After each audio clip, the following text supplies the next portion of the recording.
It's the year 1276 in the village of Nordlingen, and you are trying to make the finest of all breads for the feudal lord in Pandemain.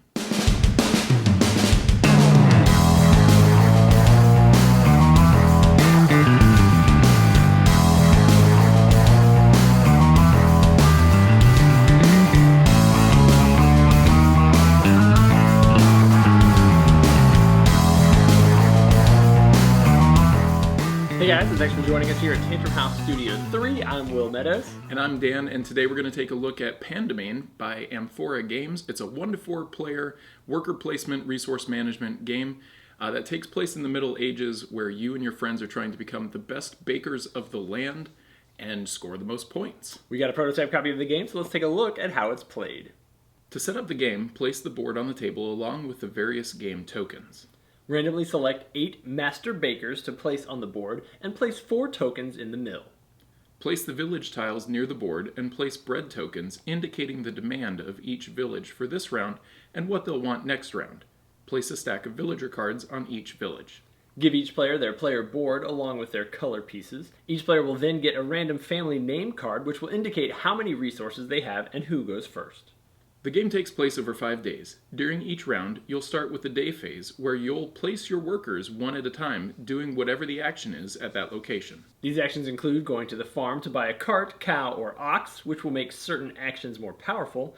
You can also go to the market to get items like water, salt, yeast, or milk. Go to the mill to collect all the flour in one column, then take your ingredients to the feudal lord's oven to bake some bread. On your player board, you have recipes for what you need to bake different kinds of bread. If you don't have the exact flour, you may be able to substitute flour, but it won't be as good of bread and you won't gain as many points as high quality bread. Additionally, you gain reputation for selling high quality bread, but you lose reputation and potentially endgame points if you sell low quality bread. Once you've baked your bread, head off to the village to sell your bread, gaining points and money. Once you've visited a village, you'll gain the friendship of a villager who will give you bonuses when you go to different places on the board. These villagers also give you points at the end of the game based on how many you have. Don't forget to go to the guild to hire or upgrade a master baker. Balance all this while making sure to go and visit the church to make an offering. If you pay one or more of the offering costs, you can advance your marker on the penitence track and potentially change turn order for the next round. This can also get you an extra worker, points and bonuses, and more importantly, keeps you ahead of the Inquisition, which will make you do penance and lose points if you fall behind. Once you've placed all your workers, you enter the Dusk Phase, where you pull back your workers and any baked bread starts to go stale, decreasing its value. This leads to the Night Phase, where everyone in reverse order will have a chance to pay 1 coin in order to place a single worker on one of the select few night spots. Dawn begins the cleanup phase, where any workers sent out at night will return, and you'll flip over the day marker indicating how many spaces the Inquisition moves forward.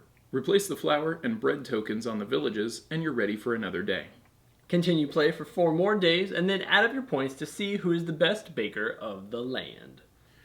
There's obviously a lot going on in this game. We didn't even get a chance to show you everything because there are just so many different actions you can do.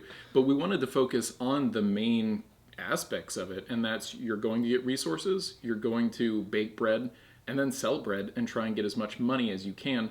And of course, don't forget to go to church. Right. Yeah, there's a lot of stuff going on. It is a pretty standard, straightforward worker placement game. There are some nice balancing features in the game, which are always good to see. There's some different things going on where like the feudal lord's servant comes out after that first round, and the player who's last in the turn order gets an opportunity to put him out on the board, which is great because he's another place that you can go to sell your bread, and you may not get the bonuses that you would get at the different city locations, but he gives you kind of the opportunity to take a double action, which is really nice.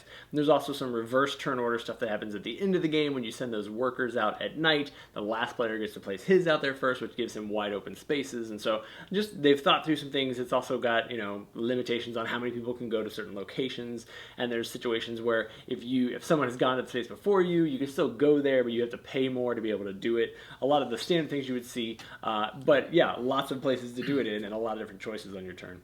Yeah, and those action spaces are things that I liked how they were displayed. Sometimes when you play a game like this or any game, you go somewhere and you find yourself having to refer back to the rule book to make sure you know what's happening, or there's some unmarked thing that you just have to know. This clearly lays out, if I go here, I have to do these things. And I thought it was well done. It was clear to see.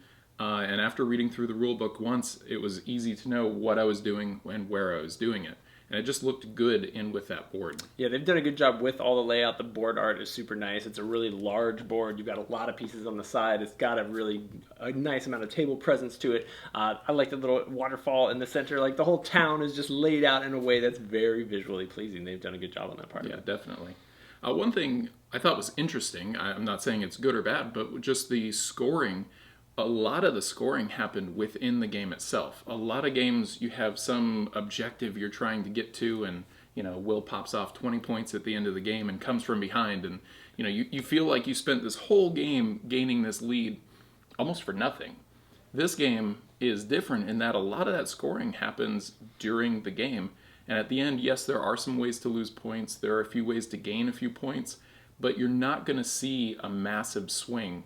Chances are, from what I experienced, if you have a solid lead and you don't have a loan from the castle or you don't have penance tokens from the church, you're probably in a pretty good spot to win the game. Yeah, it did seem pretty tight. I know that the just most recent game we played, we were kind of neck and neck, and Kevin did manage to take that lead. Punk, and he held on to it, which was good, and so we were trying to catch up with him. I personally kind of like the twist at the end when you can come up from behind and just surprise everybody, which is great. But yeah, you're gonna have different feelings on that for different people, and I think the gameplay experience was very solid on this one.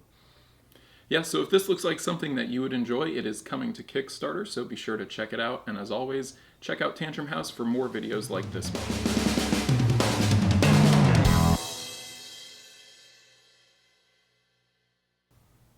It's the year 1276. Is it? It is. It's the year 1276 in the Not Apprentice Dan or Intern Dan, just Dan. I didn't even think about that.